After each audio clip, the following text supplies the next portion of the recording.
what does it mean to really seek? Many of us, we want to know God more. We want a relationship with God. We cry out to God to reveal Himself to us. So I do believe that as believers, many of us, we really do want to seek God. That's a great thing, because the Bible promises that those who seek will find God. For example, in Jeremiah chapter 29, verse 13, it says, "You will seek me and find me when you seek me with all your heart." That's a great promise. That if we actually seek God with all of our heart, God promises it won't be in vain, but we will be able to find God, to know God, to understand God. But here's the thing. Many of us might read these words and think to ourselves, but I've tried and it didn't work. I have sought God, yet I'm still so confused about God. I've put in the effort, yet I can't understand God or His Word. The question back to us is, how hard did we really seek? There's different levels of seeking. Let's take a look at what it says in Proverbs chapter 2, verse 1 to 5, to get a sense of what does it mean to seek God, not 10%, not 50%, but with 100% of our heart. It reads, "My son, if you accept my words and store up my commands within you, turning your ear to wisdom and applying your heart to understanding.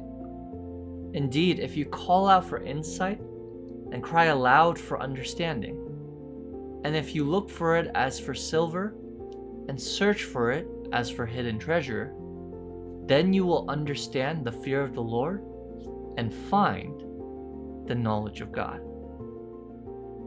When it comes to seeking God, there's seeking God, it'd be nice to get to know God. And there's seeking for God, just like if you were looking for silver, if you were looking for hidden treasure. Think about it this way. If you were told that $1 million was buried somewhere in your city, would you put in the effort to try to find it? Would you be so quick to give up, or would you persevere until you were able to shovel it out of the ground? We all know what it means to seek. Just think of the last time you lost your car keys.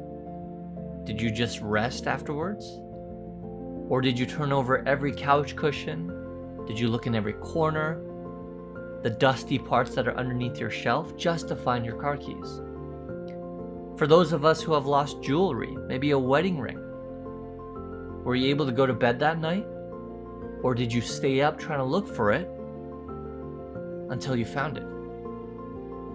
For those of you who are big fans of, let's say, Beyonce, there are people who camp out for days in advance just to buy a front row ticket. And even in the movie Taken, Liam Neeson's character, his daughter, gets kidnapped in the beginning part of the movie. Did he just go to bed that night? Or, with every fiber of his body, went and tried to find his daughter no matter what it took?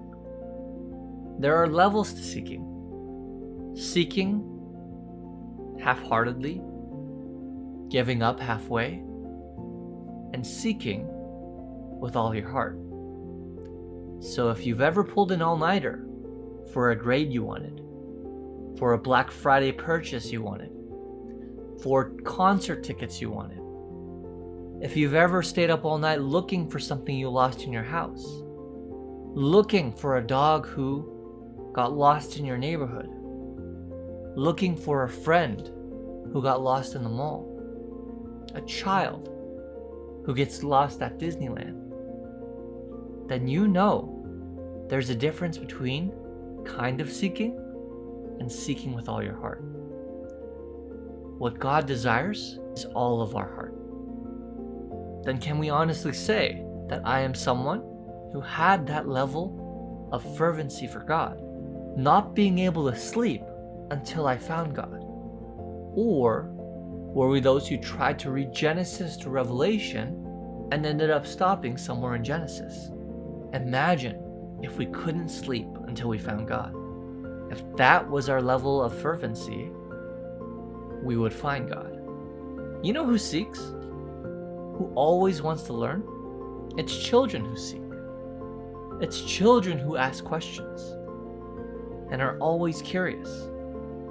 Compare that to adults who, because of their age, might feel like they know everything already.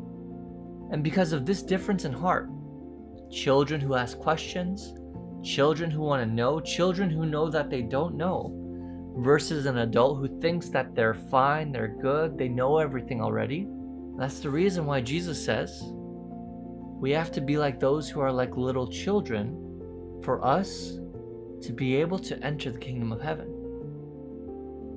In Matthew chapter 11, verse 25 to 27, it says this: At that time Jesus said, I praise you, Father, Lord of heaven and earth, because you have hidden these things from the wise and learned, and revealed them to little children. Yes, Father, for this is what you were pleased to do. So what do we see? God, He hides Himself, the knowledge of who He is, from those who are wise and learned in their own eyes, those who feel like they know. And who does He reveal Himself to? Those who are like little children, humble, seeking, and recognizing they don't know everything. In Matthew chapter 18, verse 1 to 3, it says this: At that time the disciples came to Jesus and asked, Who, then, is the greatest in the kingdom of heaven? He called a little child to Him and placed the child among them. And He said, Truly I tell you, unless you change and become like little children, you will never enter the kingdom of heaven. Therefore, whoever takes the lowly position of this child is the greatest in the kingdom of heaven.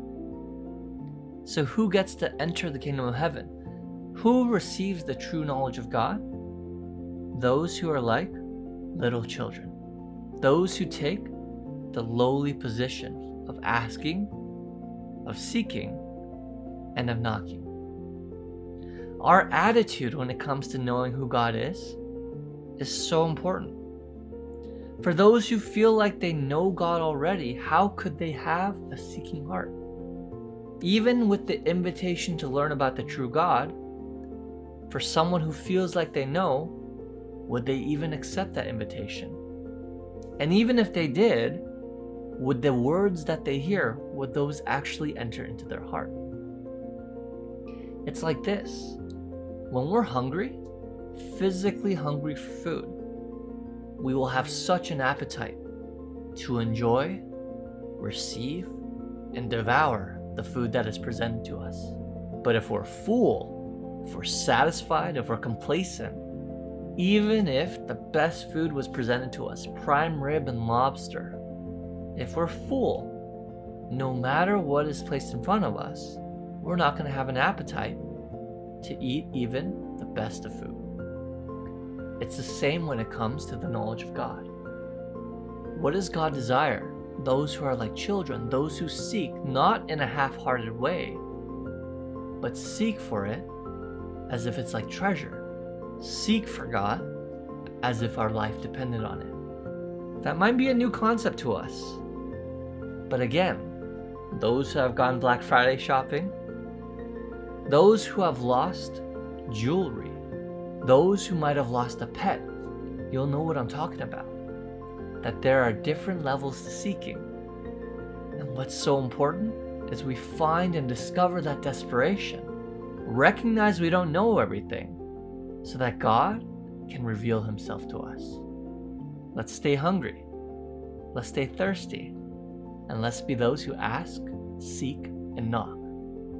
I want to finish with Matthew chapter 5, verse 6. One of the Beatitudes that Jesus taught on the Sermon on the Mount, it says this: Blessed are those who hunger and thirst for righteousness, for they will be filled. It's time for us to seek and to hunger with all of our hearts. If we do that, God doesn't just say, but He promises that we will be able to find Him. Let's seek after God. Hey, mortal friends! Thanks for visiting us at EZBible. Don't forget to click the like and the subscribe button.